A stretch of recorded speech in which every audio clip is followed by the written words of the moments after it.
కృష్ణరాజు గారు చేసినటువంటి అనుచిత వ్యాఖ్యలు చాలా మంది మనోభావాలను దెబ్బతీసి, మరి ముఖ్యంగా అమరావతి మీద ఒక డార్క్ షాడోని క్యాస్ట్ చేసి సార్ ఆయన దానికి మొత్తం ఆంధ్రప్రదేశ్ మహిళల మీద చేశాడు సార్, కేవలం అమరావతి కాదు, ఆంధ్రప్రదేశ్ మహిళల మీద చేశాడు, మొత్తం ఎంటైర్ ఆంధ్రప్రదేశ్.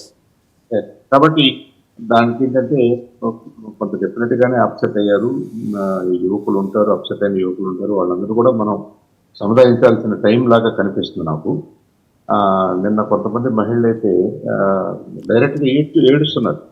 ఇది వీళ్ళంటే మా పిల్లలకి పెళ్లిళ్ళు ఎలా అవుతాయి, మన ప్రాంతానికి ఇంత బ్రాండ్ ఇమేజ్ దెబ్బతింటారు కదా, పలానా ఊరు పలానా ఏరియా అనగానే అక్కడంతా ఎయిడ్స్ పేషెంట్స్ ఉంటారంట, ఇదంట అదంట అని నెగిటివ్గా మాట్లాడతారు కదా, ఎగతాళి చేస్తున్నారు కదా.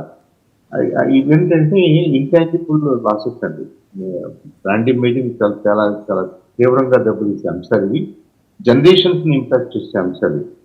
కాబట్టి దానికి కొంతమంది యువకులు ఏదన్నా అప్సెట్ అయ్యి ఇలాంటి దుద్దులకు చర్యలు చేస్తున్నా కానీ దాన్ని ఎంకరేజ్ చేయకూడదు. ప్రభుత్వం definitely take care of the law and order agencies will look into that.